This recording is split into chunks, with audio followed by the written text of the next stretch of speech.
launching downfield, underthrown, and intercepted. Keely Ringo has an escort down the sidelines.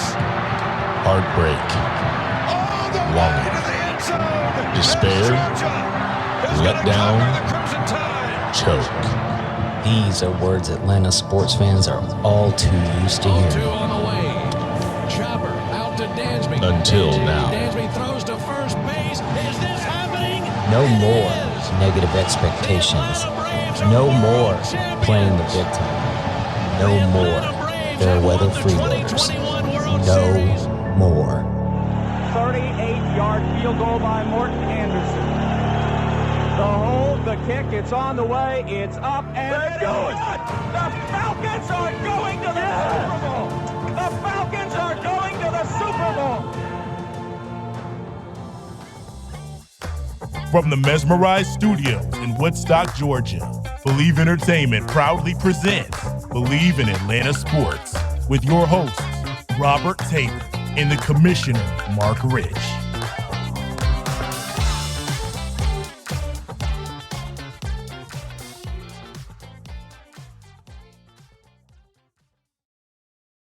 Well, hello, Atlanta sports fans. I jumped the gun there a little bit because guess what?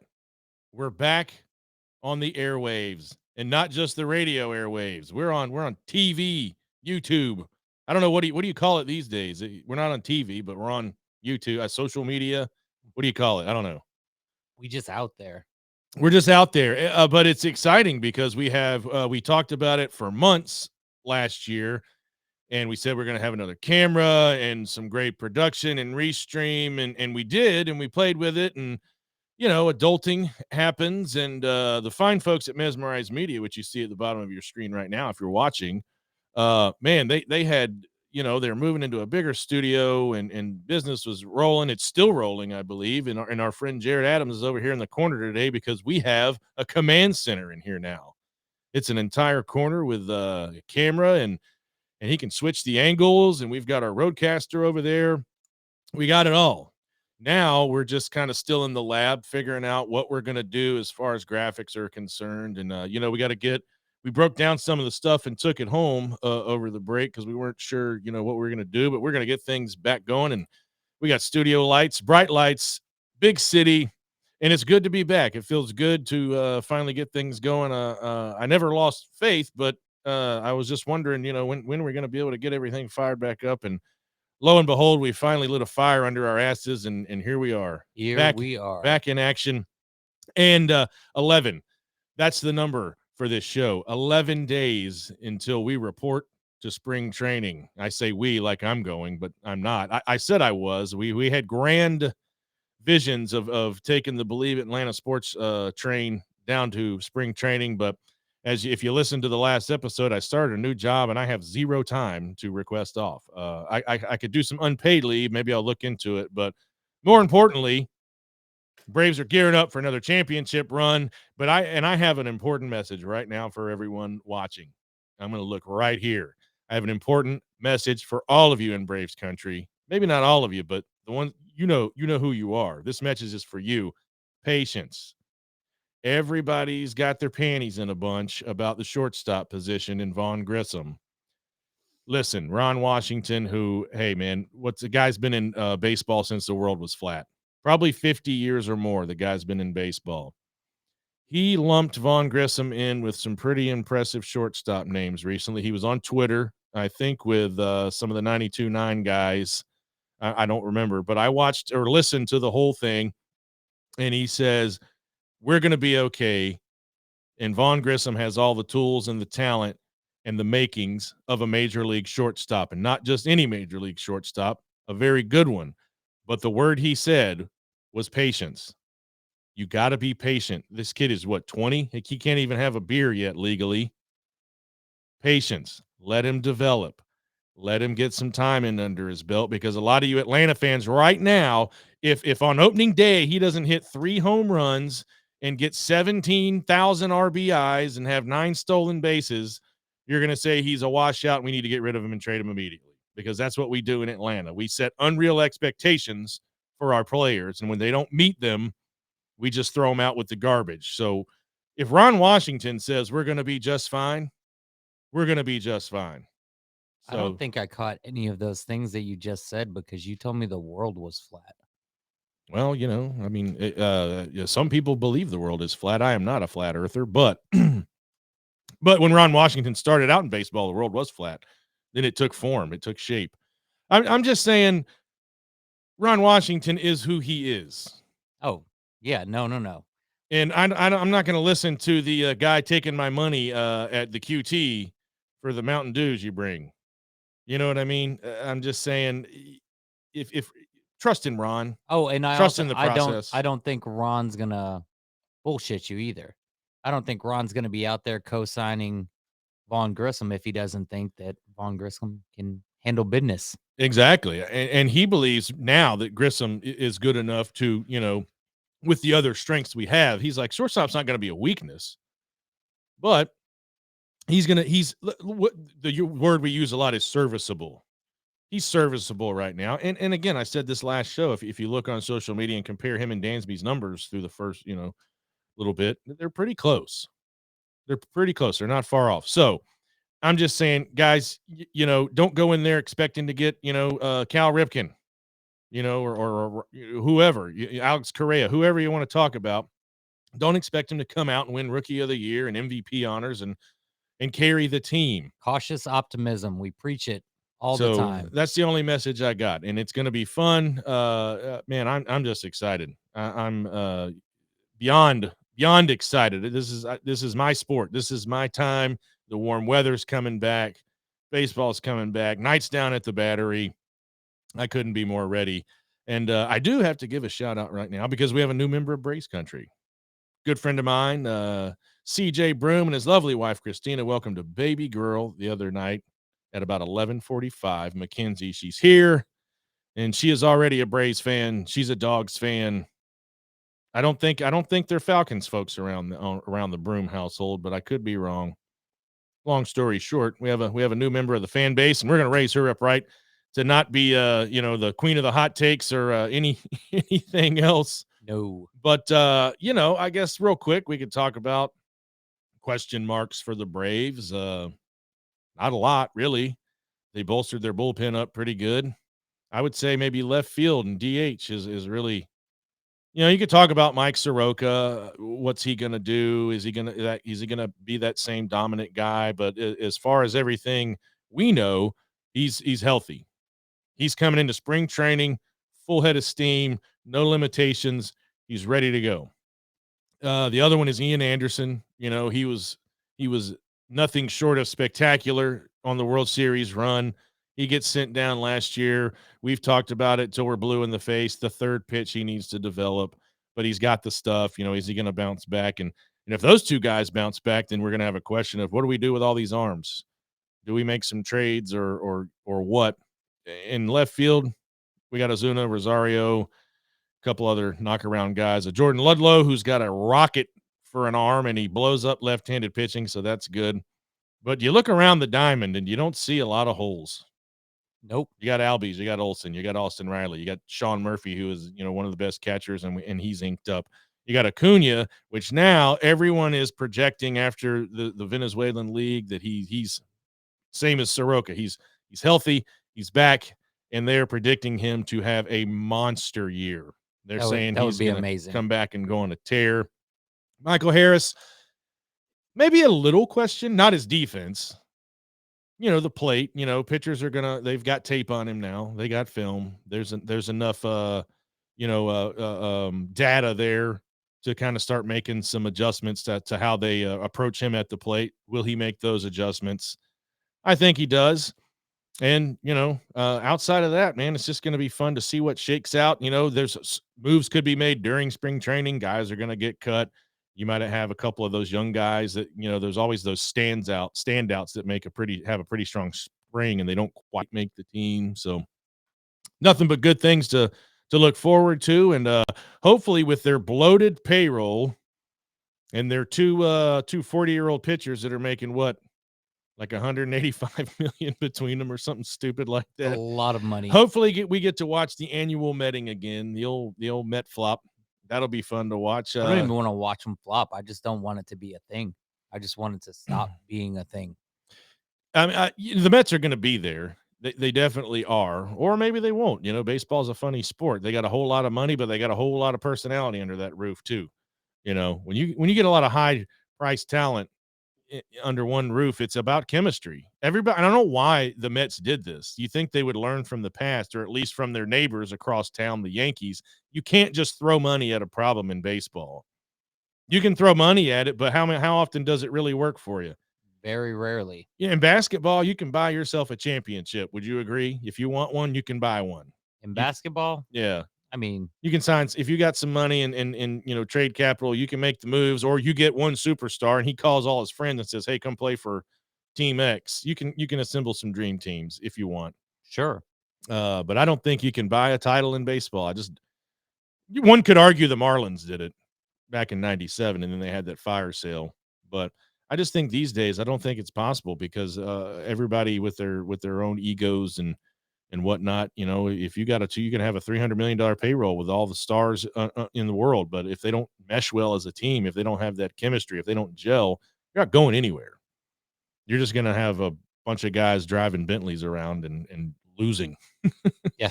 Happily cashing their checks and playing average baseball. So I don't think the Phillies are going to be there. They don't have Bryce Harper for a good chunk of the season. I think last year was kind of an anomaly. The Braves weren't an anomaly. I just think they got hot at the right time and they went on a run. But they met the freight train that was the Houston Astros, and I couldn't be any happier that the Philadelphia Phillies did not. Can you imagine the world that we would live in if the Phillies won the World Series and the Eagles won the Super Bowl? We'd have to grease every pole. Man, I would probably move somewhere. I'd move to Finland. I'd get out of the country. I wouldn't want to be here anymore if we had to listen to Philly fans talk that up. I'm not going to root for the Eagles in the Super Bowl, and I don't even know if I'm going to watch it this year. That's weird. I don't know if I'm going to watch it. I just listening to Troy Aikman and read and all those terrible Thursday night games this year. The NFL just put out a poor product. It was bad. It was not the best version of the NFL. And I texted you the other night about they should get practice back in the next CBA. Well, it was tough, the Thursday night games especially, but the Super Bowl is setting up to be pretty special, especially if they get Donna Kelsey to do the coin toss. Oh, I'm sure they will. Hey, that's got to be great. She can't lose. She can't lose. Eagles or Chiefs, doesn't matter. Her sons are on each team. I don't know. I'm sure I probably will end up watching it. I guess somebody I know will have a Super Bowl party, or I'll come up to Guston's over there in Ackworth. Unless you're working, like, what else do you do on Super Bowl Sunday? There are people that just do other things, and I just don't. I mean, I got a brand new smoker that I've cooked one brisket on it, so I could fire up my smoker on a Sunday and throw some logs in the fire pit and go to town. I'm just saying, but would you just stand out with your smoker all day while the game was just evaporating behind you? Probably. Maybe I'll go to the park and fly a kite. Maybe I'll learn how to crochet. I don't know. I'll do something strange. No, I'm sure. When is I don't even know when it is. When is the Super Bowl? February 9th? 12th. Hey, I was close. I was in the wheelhouse. Yeah, I don't know. Something will probably come up last minute and I'll go watch it. But I did not see a lot of, outside of the Falcons, I didn't watch a lot of other games. I would turn them on and I would just be like, boring, click, turned it off. I don't know what it was. I just was not impressed with the NFL this year. But speaking of the NFL, we got to talk a little Falcons, because last time, our comeback episode, whatever you want to call it, we got back in the saddle. I feel like looking back at it, I didn't let you talk at all. I feel like I just screamed at the microphone for an hour. You cussed a lot. I did. Boy, I was fired up though, man. I was tired of all these morons trying to cheapen our back-to-back national titles and still trying to sully the first one. It's okay. I was just so happy to be back. Dogging on Stetson Bennett, like just these things that like other people get into. It's because we talked about it. They have nothing else to say, so it's fine. But I had a lot of pent-up aggression too. I didn't have my outlet. I didn't have my microphone, and you know how I like to bitch about Atlanta fans, and I like to bitch at them. Yeah, no, that's so one of the building blocks of this podcast. Yeah, but I don't want to say they're stupid because you can't fix stupid, but I just want to take them to let's start a fan university, a fan school or something. I don't know, just to teach them to be better fans and not say ridiculous things. They just, Atlanta fans have verbal diarrhea a lot of times, and something comes out of one of their mouths, and you're like, "Well, I can't believe you just said that." Well, do you even watch? Do you even fan, bro? It'd be I say amazing that to get somebody sarcastically. to pay actual money to get us to change who they are Yeah, but as fans. yeah, and somebody's probably out there thinking we're terrible fans, but I don't think we're terrible fans. I think Oh, I we're know some I'm of not a terrible fan. I think we're some of the best fans. We're educated. We read. We look at it from their angle. You know.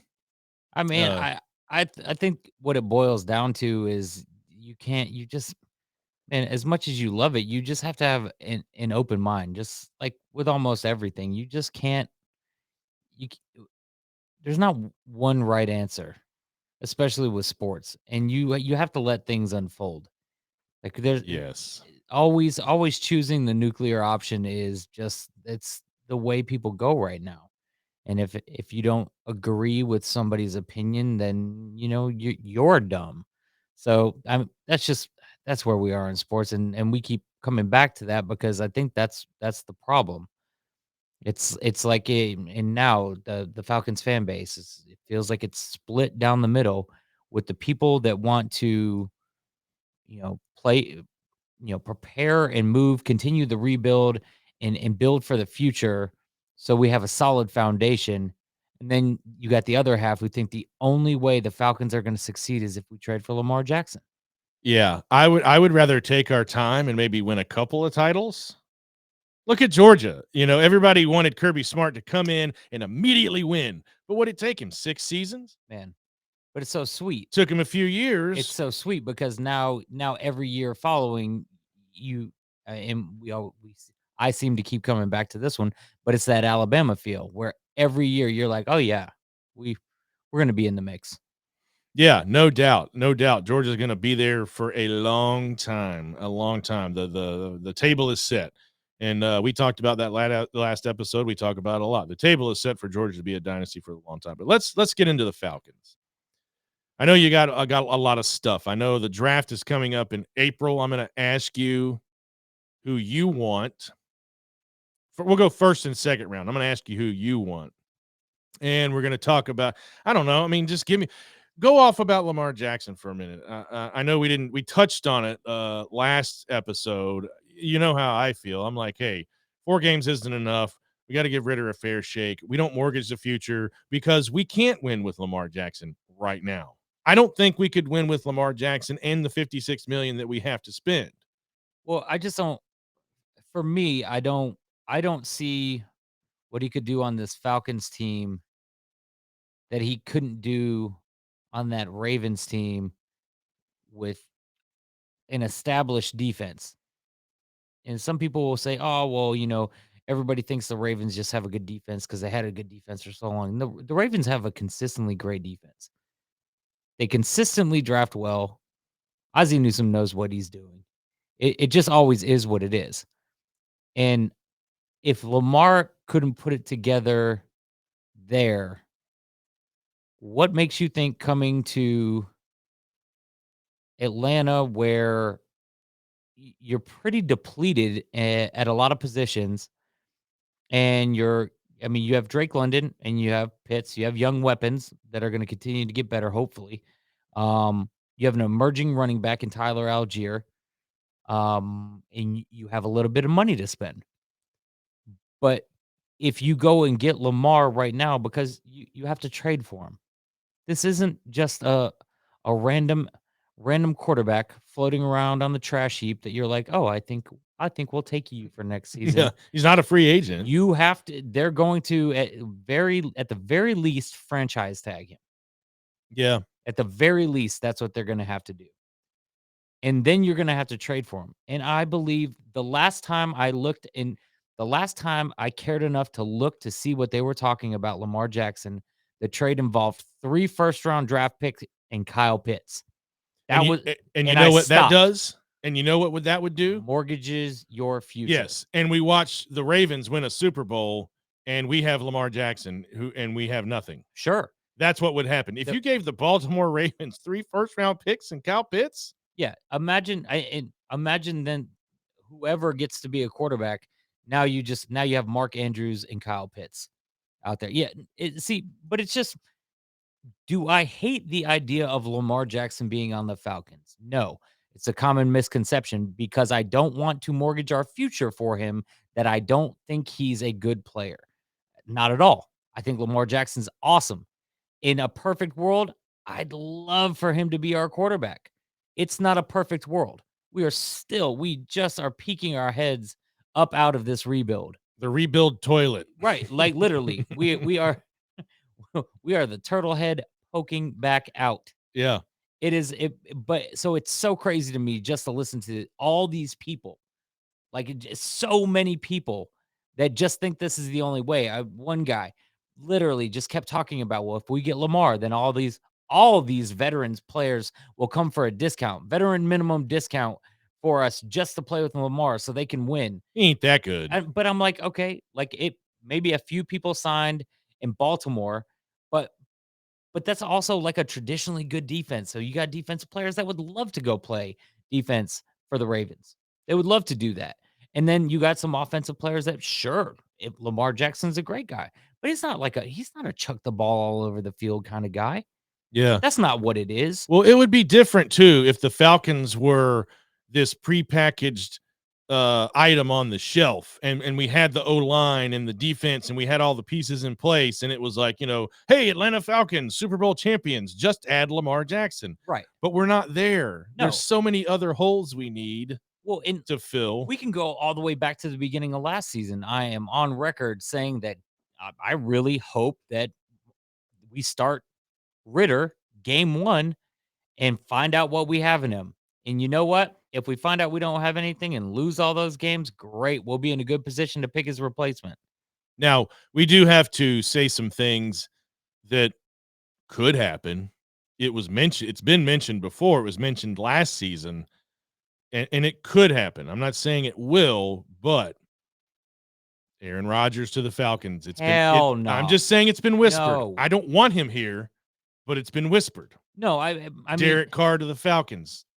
I don't want him here, but it's been whispered. Do I think the Falcons and Arthur Blank and Terry and Arthur would welcome Aaron Rodgers? No, I don't think so. But stranger things have happened. I think of all those hypotheticals that are being thrown around right now, the only one that makes very minimum sense to me is Ryan Tannehill, because of the obvious knowledge of Arthur Smith's playbook and how to run his offense. But whoever you bring in, you can't spend a lot of money on them, and they have to come in as a backup just in case something goes wrong with Ritter. And I mean epically bad, because you need to give this kid some real time to find out what you have in him. You need to make sure that 100% healthy Kyle Pitts is out there. You need to let whatever we do this offseason, which, by the way, I am super excited about having a little bit of money to spend, and some people who have been just like very, very good at finding some pieces with very little. I can't wait to see what they use the money for. Also, the draft. You asked me first and second round of the draft.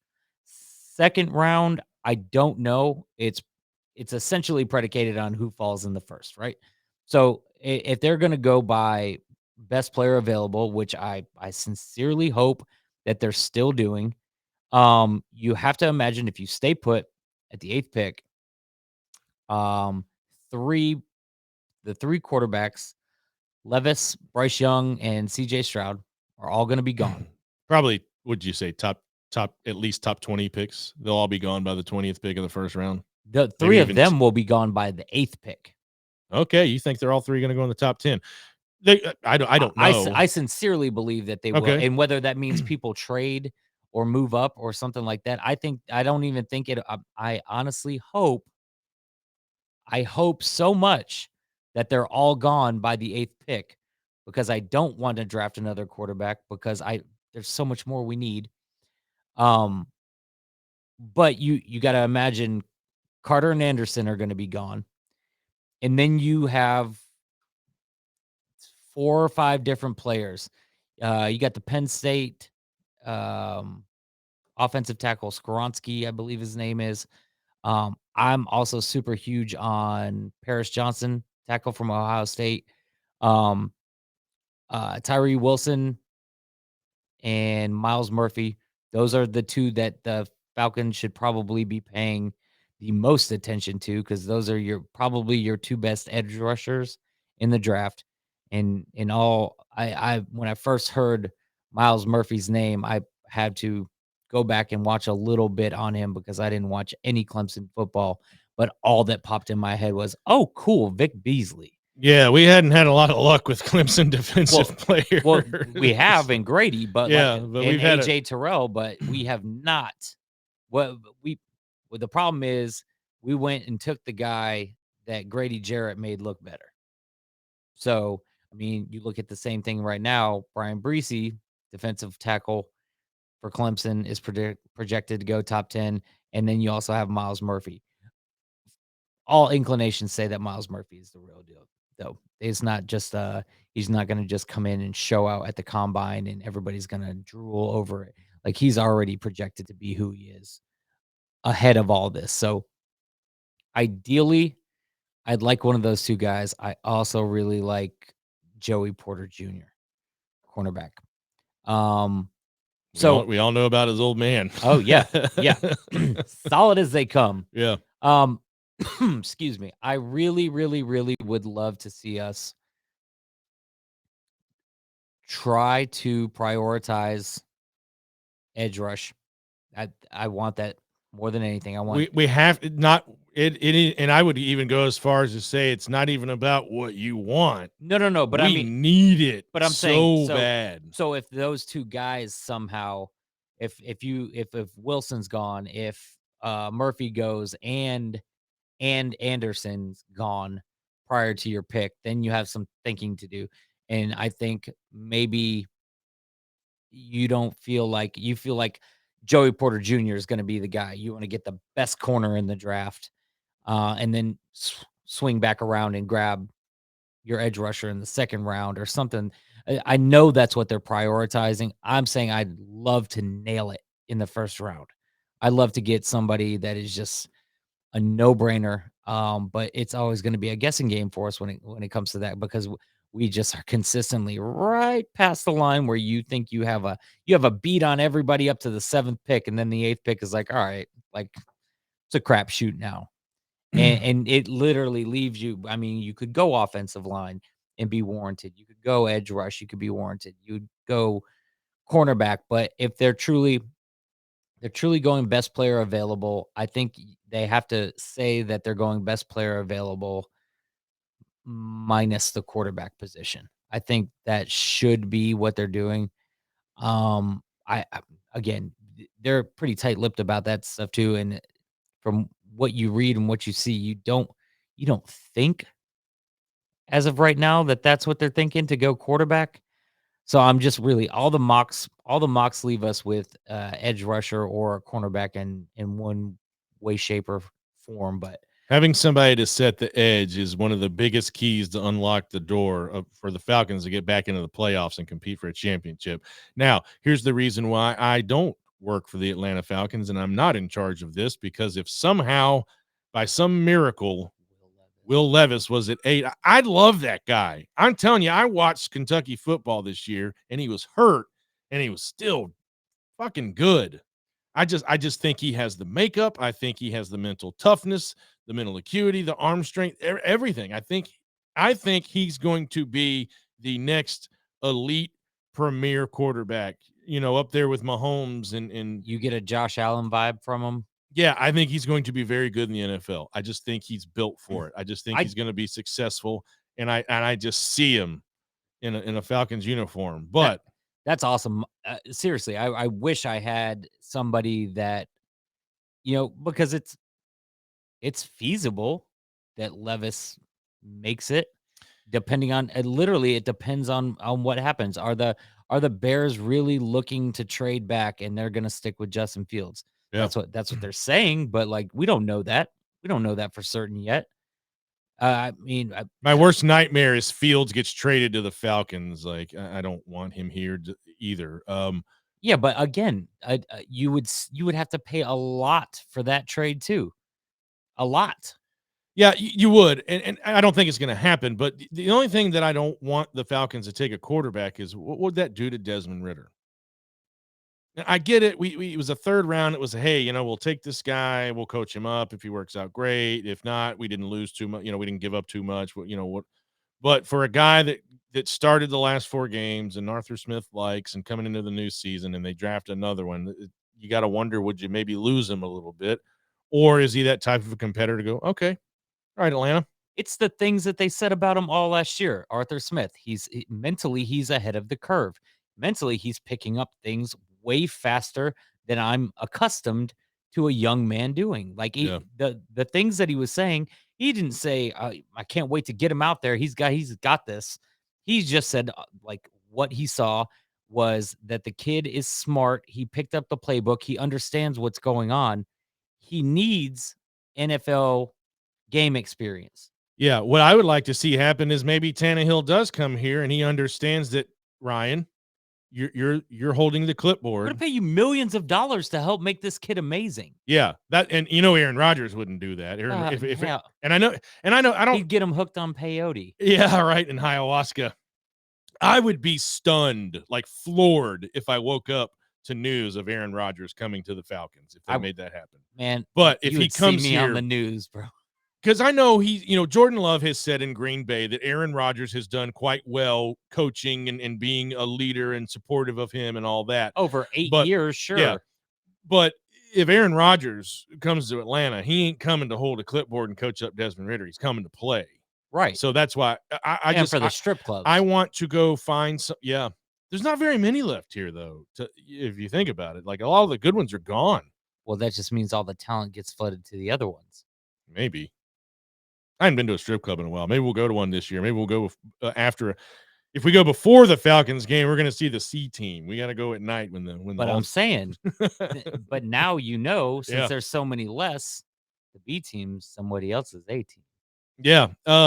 But so I would like the Falcons to go find, a Tannehill or some other pretty solid journeyman quarterback to say, hey, we're going to give you a few bucks, but that guy that's probably going to be an OC later or a QB coach. He's got that coach's mentality. I feel like we're going to talk it into existence because Tannehill makes the most sense unless I can't think of anywhere else in the league where he's going to go to start.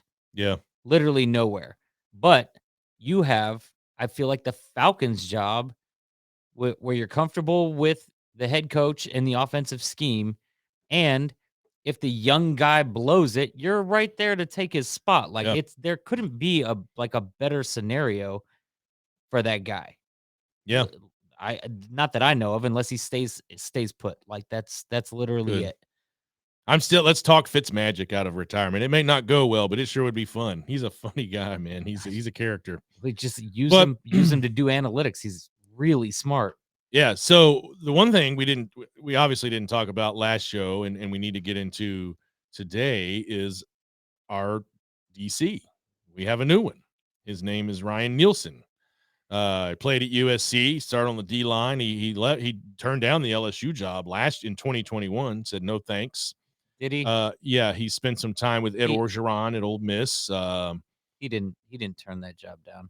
He did. He declined the LSU defensive coordinator job in 2021. He was offered it and he said, I'm good. That wasn't the Peyton Kibosh? No, he was offered the job in 2021 and he declined it. He was promoted to assistant head coach by the Saints that year. So I admittedly don't know a lot about him, but I'm sure Terry Fontenot has some dealings with him in his time with the Saints. And I listened to Chuck Smith talk about this guy, and I also listened to Bobby Hebert talk about this guy, and it seems to be that we got us a good one. And I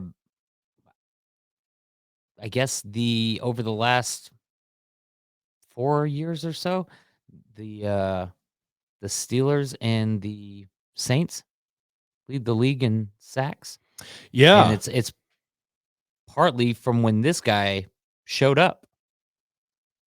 So if the D line is your specialty and you help create that pass rush, which they did say was, part and parcel with the DB play, causes a lot of their pressure. But I'm excited about him. Terry Fontenot knows the guy. Terry Fontenot knows him well enough to know that he's not a spy from the Saints first. And to know he's what we need. He's younger. I'm thoroughly excited. I don't know enough about him. I just know the Saints defense has been pretty awesome here in Well, recent years. I mean, they don't just hire anybody to be defensive coordinators in the NFL. Right. No, but I'm just saying, Yeah. he was kept around for a reason. He kept getting promotions, so he wouldn't leave to take other jobs. And now he's coming to take ours. That must mean that there's a good relationship between he and Terry Fontenot. Yeah, well, he could be one of those up and coming guys. Which is all I And want. And all you Atlanta fans were mad out there because we didn't go get the most well-known household name defensive coordinator or who, Everybody wanted Vic Fangio. Yeah, and Brian Flores was another name that got thrown out there. All the big names, the hot names, the sexy picks. The Falcons went against the grain, hired a guy it's coming up through the ranks. He's a younger guy. And we stole him from the Saints. Yeah, so as long as there's not a corn dog vendor in the Mercedes Benz next year, I'll be fine. Yeah, no, just hot dogs. No, I just hope he runs through a car wash and washes off the stink of corn dog. I think they're going to catch him in the Saints. They'll facility. catch him at the state line. Maybe let's bring some cologne to the games if we see him. Little quick spray. They made sure they called TSA and got him deloused before he got here.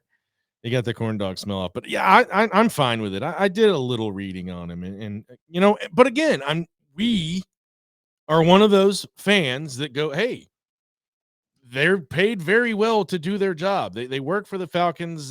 Terry Fontenot's the GM. Arthur's, we got to trust them. And again, patience. They're probably he's already working now. Well, I have my optimistic nature, my cautiously optimistic nature. I get excited about this because what's happening now is you just went through a season with Dean Pease as your defensive coordinator, and you just had a patchwork quilt of human beings that played better than anybody expected them to. And now you get a guy to come in and replace Dean Pease that is up and coming, probably got a little more youthful feel to him. He's hopefully he's gonna be able to. The players will respond to him well, but we're also going to be able to add stuff. He's gonna have room to get what he needs. It's exciting. Like I'm just very excited because it's just endless possibilities right now. And well, we won't obviously we will never know until it happens, but it's right now. It seems like a good fit, and I can't wait to see what he does. I was never a fan of bringing Pease here. I knew his pedigree. I knew he was good, but the guy's retired once already. I just was wondering, how much competitive fire and want does a 70-something-year-old man who's already retired once? It's a favor. Dean Pease comes in to give you some name recognition, and he does it as a stopgap. He is your defensive coordinator until you get your money back. Yeah, I feel like there's a favor. There was a handshake. Thank you so much for giving some notoriety, using your name to be what it is, and now please go back and enjoy your retirement. Yeah, he just padded his retirement fund. Sure. I'm not saying he didn't try, but you know what I mean? Like, if you've already retired once and you come back out, like, how much motivation do you have? And that's fair, but I mean, you can't. I can't complain about what he did while he was here. He did what he was supposed to do, and now he got us through to the point where we could go out and get whoever we wanted. No problems there. Not have to worry about firing a coach or anything for lack of performance. And now we get to go get the guy who can now come into a situation where he's comfortable because nobody wanted to come into that shit show. Nobody Yeah, wanted to come in and coach that defense. I get it. And again, I don't know Dean Pease. I'm sure he's a nice guy. He has an incredible resume in the NFL. I just feel like we may have lost a little time hiring a guy that was like, hey, you want to come out of retirement and coach? Yeah, okay, I'll do you a favor, Arthur. Yeah, sure, I'll come on. You know what I mean? I think we could, maybe we couldn't. I don't know. But it's kind of, it's kind of like Tom. Tom retired and said, well, I'm going to come back one more year. And Tom Brady stunk this year. And now he retired again. So I guess it's kind of apples and We should oranges. check on Dean Pease's marriage. I just, when it comes to, like, when I'm retired, I'm not going to go back to work. Why would I? You'll get bored though. Like that's what happens. I guess. But I don't know. I feel like when it comes to professional sports too, it's a little different. Like you work your career to get to a point where you don't have to work. Most people, the vast majority of people don't have the luxury of doing something they absolutely love. Yeah. You know what I mean? Everybody usually just grinds it out with the 401k and then they wake up and they're 70 and they're done working and then they die when they're, That is the saddest thing. 75 That's the or saddest thing we've whatever, said on but- this entire podcast. I just, I didn't see Dean Pease staying long. I didn't see him doing anything great with the Falcons because let's face it, he's an old man. Oh yeah, but that's what I'm saying. That's the whole point. For me, I think that was the whole plan was nobody's going to want to do this. If you could just do me this solid and come give me 2 years until our money's good and we can be an attractive place for a defensive coordinator to want to come. And I'm thoroughly excited to see what happens with AJ Terrell and what happens with Grady Jarrett with the new defensive coordinator. I think that's going to be helpful because you could just taste the frustration coming off of Grady at the end of last year. Well, It was tough. He's tired of losing. Yeah, no, I know, but I'm just saying, hopefully this does something as far as, okay, I see we're moving forward. Yeah. Well, they got $56 million to spend. You better believe they're going to spend a good chunk of that on defense. But I've been rewatching the show Narcos lately. There's two different versions. I hope they don't spend it on cocaine. Yeah, no, that would be bad. But in the show, there's a guy, and there's different guys in both shows. But at the time when they were at their height, the Mexican and the Colombian drug cartels were some of the most powerful people in the entire world. And the agents were just they would just get so frustrated. I'm tired of losing. And that's what Grady Jarrett and the Falcons, they're tired of losing. Yep.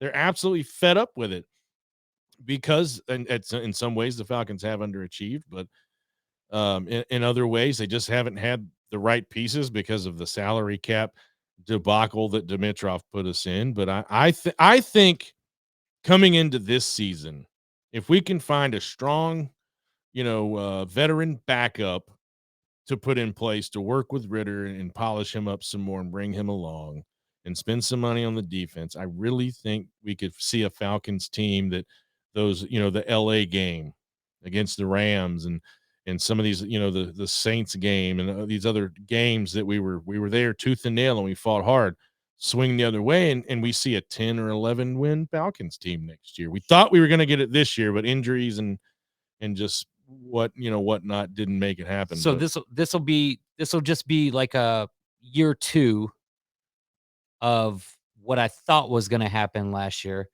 But now barring any crazy misguided attempts to find a starting quarterback, you have Desmond Ritter starting at quarterback this year. So what you do in the offseason is to improve the overall team, right? You're assuming you're going to do something on the offensive line, whether it's through the draft or free agency. You're going to do something on the defensive line, whether it's draft or free agency.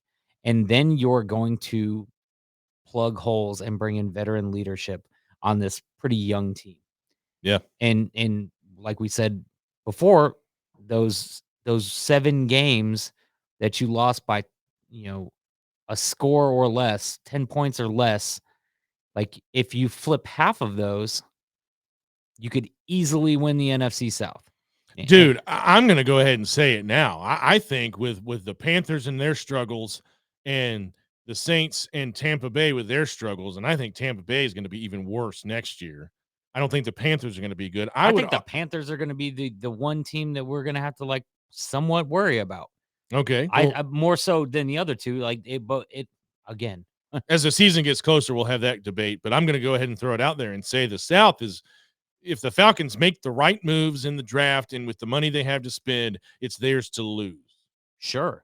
It is totally Tom gone. It's totally up in the air.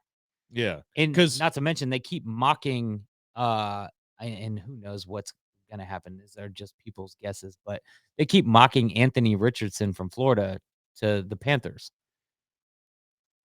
But everybody also says that that's a project. That's a year or two. But so there's not an established under 30 quarterback.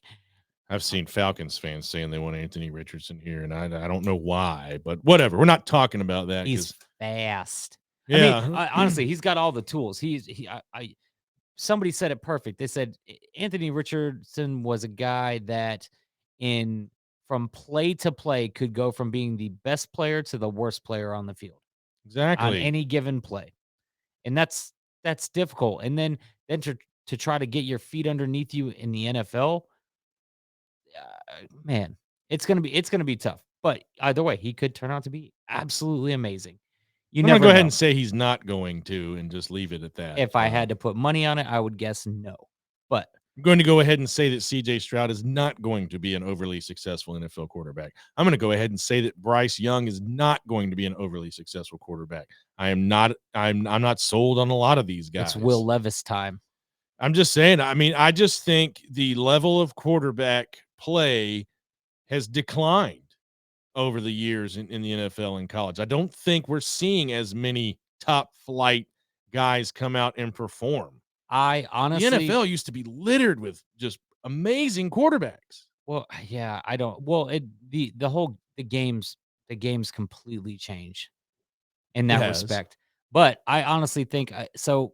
The Bryce Young is a very good quarterback, and he had that he's got the thing that every other Alabama quarterback has coming out is that they played football at Alabama, and you have all the best toys around you. So I personally have seen Bryce Young do amazing things on the football field, and I've also seen Bryce Young get hit in the mouth a couple times and get completely rattled. Yeah. So that's not going to me, that's not going to say that he is going to have a horrible career in the NFL. I think he's probably going to be good. I think Bryce Young could be easily better than Kyler Murray. Kyler Murray's getting a lot of money. Kyler Murray is Kyler Murray's worst enemy. Sure. But what I'm saying is like I don't see Bryce Young being I don't think he's worse. No, I just don't in watching just hearing them talk, and I just don't see them having that NFL pedigree. I'm not saying he's going to be gone in 2 seasons. I just don't see him. They're saying he's going to be, a potential Hall of Famer and he's going to win a lot of games, and I don't see it. I don't see it in CJ Stroud. I just don't see it. And the only thing I have to base it on is I've been watching professional football since I was a kid. I'm almost 45 years old. So I've seen a lot. Seen a lot of college football, seen a lot of pro football. I just don't see it. I don't get that feeling. Well, here's the other thing is that it's going to really also depend on where the situation they're thrust into, because nowadays, wherever you go, you're going to start right away. And if it's a bad enough situation for them to be up that high for you to pick you, chances are it's not a perfectly good situation for you to start learning how to play professional quarterback. Yep. And I still think because all he's ever done is win, all he's ever done is prove his doubters wrong, all he's ever done is prove his haters wrong, all he's ever done is prove everyone wrong. I'm still not convinced that given the right situation, he already has the drive, the motivation, the ambition, all of that and the chip on his shoulder to prove everybody wrong. I'm still not convinced that Stetson Bennett cannot go to the NFL and start and be good and win. Man, it's there for a lot of them, but I mean that isn't 100% just a homer take because there's validity to a lot of that. But I also think that what I saw of CJ Stroud against Georgia was pretty awesome. Yeah. I think in the right situation, Best game of his entire college career, one would say. sure. Could say. People did say it. Yeah, almost without a doubt. It was great. It was like gut-wrenching, but it was an amazing game to watch.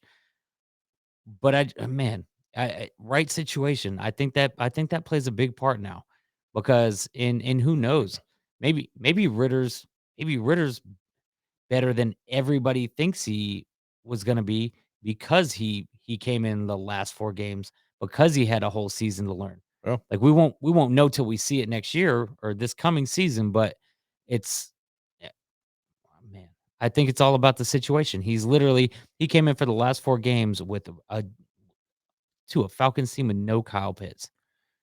yeah, but I think it's always been that way in the NFL because we've said if Tom Brady doesn't go to the Patriots, he's probably not Tom Brady. 100%. So, but I think Bennett wants it more too. Got to really want it. And I'm not. Who knows? Who really knows? But I think his makeup, just overall, his character, his makeup, I think he can be successful in the NFL. And there's a lot of distractions when you get to that level. How do you handle the distractions? How do you handle the money? How do you handle the fame? How do you handle all of that? I'm not convinced some of those guys are equipped to handle it very well. And how many quarterbacks could you say that came into the league that because they didn't go to the right team or get in the right situation? Do you think Eli Manning's Eli Manning if he stays in San Diego? Who knows? Exactly. So, I just think, yeah, man, I don't know. I don't see it. And we'll see. Everybody can point and laugh when we go live. Everyone can call in and tell me how stupid I am for not believing that Bryce Young was. Hey, man, I said it with Johnny Manziel. I said it with Baker Mayfield. I'm saying it with Justin Fields. I've said it over the years with several other quarterbacks. I was like, I don't think they're going to be that great. And I've been right more than I've been wrong. I'm not a quarterback guru. I'm, any of that. I'm just saying I watch, I pay attention, I read. I've been right more than I've been wrong. And that's we'll just let that rest right there. You guys swallow that pill and let it simmer, whatever you want to do, and then we'll come back to it later. But and I don't even draft. It's sometime in April. I don't keep up with that stuff anymore. It's sometime in April. It's coming. I'll let you know. Is it in Atlanta this year? I know they're moving it around. It used to always be at Radio City Music Hall, but I think last year it was in Chicago. But so draft's coming up. It's just because we're in that dead period right now. We don't watch hockey because we don't have a team, but we've heard rumors that Atlanta may yet have a third NHL franchise. I am watching a little Hawks basketball, which that's what we're going to transition into now because I think we're getting pretty close to about an hour here, and we're going to wrap it up and get home before Jared's family comes up here and lights a match. He said, I'll be home tonight, so we can't keep him here all night. He's running the show for us. And Hawks basketball. Wow. Mark, you posted something the other night that was pretty impressive.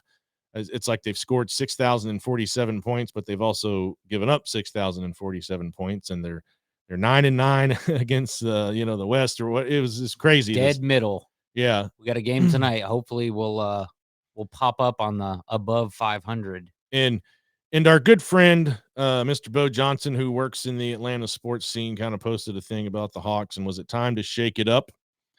And I think maybe a little, but I was a little disturbed by the one guy that was like, why hasn't John Collins gotten better? Where's his production? Why hasn't he improved? I'm like, do you even watch Hawks basketball?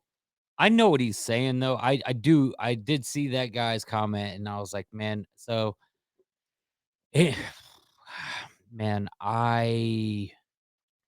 there's so much going on right now. Well, let's get down to brass tacks. Number one, top of the heap. Trey did get snubbed. Everybody, we won't even go into that. Trae Young is good. Trae Young is an all-star. He's one of the best bright young players in the entire league, period. He's an assist record-breaking machine, all of that. But the biggest problem right now, I think you might agree with me, and if you don't, that's okay, because people can disagree and still be friends. Newsflash. But I think the most glaring problem, and this is, watching Brian Windhorst on ESPN and all the other hoops guys, is that Tony Ressler right now is giving his 27-year-old son this shiny toy and allowing him to play NBA manager, and everyone around the world has said this kid is so grossly underqualified to be doing what he's doing, and that's an issue. That's a problem. If it really comes out that he was part of the reason we traded Kevin Herter, I've already seen things alluding to that. because he went to high school or went to school or some connection with one of the Holiday brothers. Like, I had to stop reading because I could not know that is true. I'm not mad about it, but it's also been whispered that he had something to do with the Luka Trey thing. It's also been whispered that he's the reason Travis Slink said, "I'm getting out of here. Enough. I'll go to another part of the building. I'm going to go be the president. You fuckers do whatever you want. I'm out." Yeah. It has been well documented that Tony Ressler is allowing his son to make decisions within this organization that at 27 years old, he is clearly unqualified to make, and his influence in and around that organization they're stepping over a line, and they're pissing some people off within the organization. That's but he's definitely the cool dad. Yeah. That's what I've heard, and I've read several articles about it. Like, and it's kind of like officially unofficial that's what happened. It's what's happening. It's being rumored, it's being whispered, but there's tons of media out there. Well, no, and I've heard all about that, and that, like, man, like, the other thing I think too, and nothing against Coach Nate, but I'm not. I got plenty against him. Well, I think he's older and set in his ways. I think we need a younger coach who thinks outside the box. We were up by 41 points in the fourth quarter. Tell me why AJ Griffin and Jalen Johnson didn't get more minutes. Yeah. Because there is no good reason. There's no good reason. You got starters out there. You're up 41 points. Yeah. Are you something wrong with you? There's something absolutely wrong. Like, it goes against, like, common sense and logic, a lot of the stuff that he does. Like, painfully so. And to watch him standing on the sidelines with his arms crossed and slouched and just not saying anything. Kind of like Mark Richt at the end of his Georgia tenure. Oh, God. Well, that's the thing. I was never on board with him getting hired in the first place because he very much said he was unsure or didn't know if he wanted the job. Like, if I'm sitting here interviewing you and you're like, I could work for you, Robert. I will if I have. If you really want me for the job. If you don't have anybody else. If there's nobody, if I'm your guy, okay, well, yeah. Yeah, no. He never was like, yeah, absolutely. Been waiting for it. Would love to get my hands around this program and build them into a winning. No, he didn't say any of that. Somebody out there find out what Kenny Atkinson's favorite candy is, so I can send him that every day until he comes back to Atlanta. Yeah, I just I don't, and again, I don't because I'm not a huge fan of what the NBA has become any longer. I'll watch the Hawks because I've always watched the Hawks from the time I was a little kid. Man, my good friend, his dad always had the Hawks on. Man, always. You go to his house during basketball season, and it was Hawks time. So I've watched a lot of Hawks basketball. I love them. Going to the games is decidedly much more fun than watching it on TV, but I still tune into the Hawks. But I'm not around the league like I used to be watching, all the other teams, and because I just think the NBA has some serious issues they need to fix. I think their athletes are lazy. I think they're entitled. Not all of them, but a good portion of them. And I don't like how the NBA is right now. I think it's a very soft league, and I think they got some work to do, but I don't think I'm alone, but I don't think anybody really cares enough to fix it because they're making money hand over fist right now. The NBA is more profitable than it's ever been, and there are guys sitting on the 5-6 seats down the bench that are making hundreds of millions of dollars, and they don't get a lot of minutes. I don't think anybody really cares. They just look at the balance sheet and go, "Yeah, we're fine." Money's rolling in. We're good. We don't need to, So, but again, I'm just one of those old grouches too. It was not like it was when I was a kid. And it's not. And it's never going to Definitely be. not. No. It's never going to come back to be what it once was. But as far as the Hawks go, like, man, it's there. Again, Devin Booker wasn't playing for the Suns, but we went into the fourth quarter with a 41-point lead. Like we beat the dog shit out of them. Well, the Hawks are very much this year hot and cold. Right, but so, man, they're either really good or they're really there's not so good. much. The thing that they talked about, that Nate actually talked about at the end of the game, was how there was ball movement and we found the open man and we knocked down our shots. Well, Jesus, if that isn't just the recipe for success in basketball, I don't know what is. The games I get to go to that I spend money to go watch, I literally get to watch one person bring the ball down the court, pass the ball one time, and that person just decide it's me or it's just me. It's just me versus everybody. One pass and then an isolation play. Like it's so painful.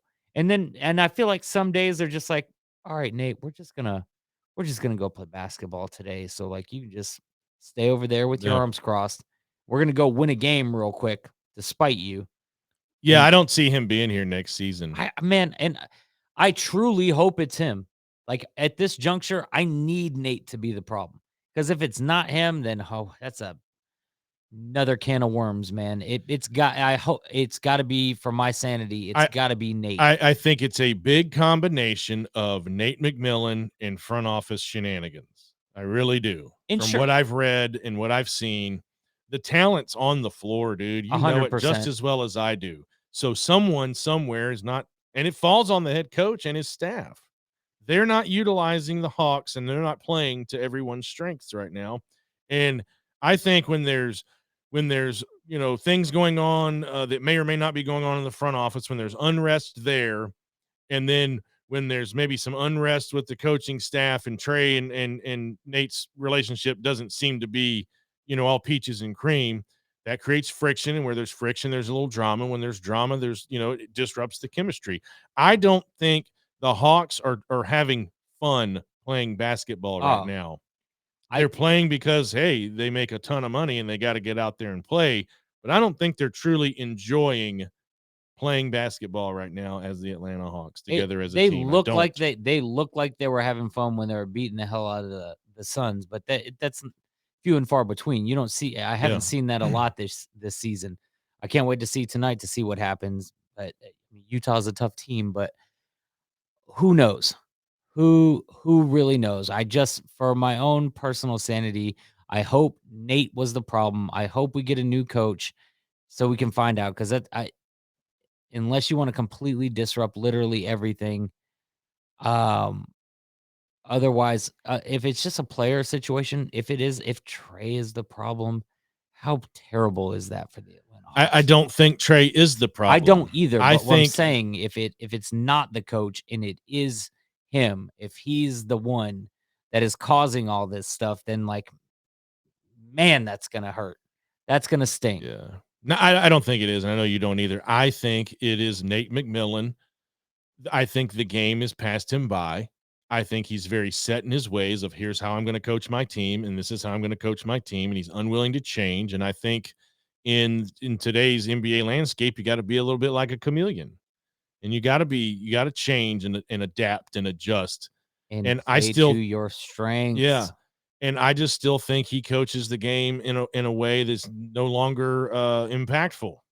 I just don't. Like you were saying, he's got AJ Griffin and these young kids on the bench, and he doesn't like to play young players.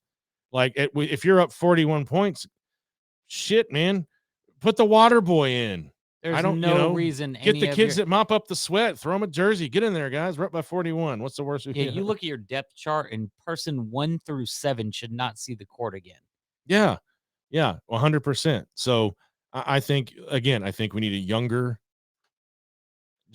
coach, who's come on back, Kenny, who's more willing to adapt to change. And this is the last thing I'm going to say, because I think we're running out of time. But everybody was talking about how Stetson Bennett's so old and Oh, he's playing against 19-year-olds. Why don't they say that about NBA players that are 32 and they're playing against 19-year-olds? Because you only got to go to college for one season.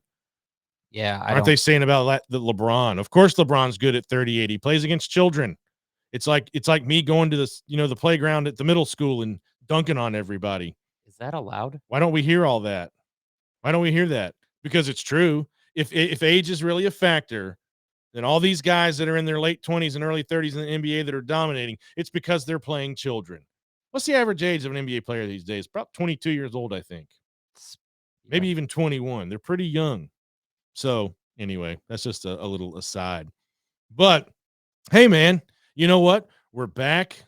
We got cool stuff going across the bottom of our screen. We're on Twitter at BelieveATL66. We have a Facebook page. It's called Believe in Atlanta Sports.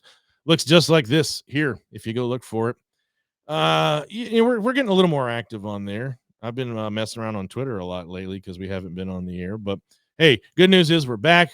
Our YouTube channel's back, and we got to thank Jared for sitting with us on a Friday night. Thanks, Jared. When he could be at home with the missus and the kids doing anything else other than this. He'd probably just be hanging out with Tim, giving him a hard time. I think Tim is doing karaoke tonight in Woodstock. I think Tim has I guess an entertainment business, or I guess it's all under one umbrella now. But Tim, he has trivia and this thing called DJ bingo and karaoke and all that fun stuff. And but we really are appreciative of them. Jared took time out of his day to set up the third camera that we bought to make this thing even better. And if he can just teach me how not to stare at myself in HD, I'd really appreciate it, because it is a good looking guy over there. But I just want to remind everybody right here. See it? You see it right here. We are back-to-back national champions for all of you watching. If you're, if in case you haven't noticed, but given all the hoopla going on, us Georgia fans have not shut up, and you're not going to shut us up until it's over. 0 years since our last national championship. We're not going to shut up until we see that final 4-team playoff bracket come out. And if we're not in it, or if we go to Houston and we don't win it, then we'll be quiet. But until then, we have 40 years plus years of built up frustration to get out. And man, you guys, see, all you other fans out there, you fucked up when you talked all that trash to us for all those decades of saying we weren't good enough. We just kept nodding our heads and going, well, we'll get there soon enough. It's a good 30 years for you. Those 30 kept years pouring it are on, over now. and you kept pouring it on, and you kept holding us down. And now, man, it's man, we are loud and out, as they say.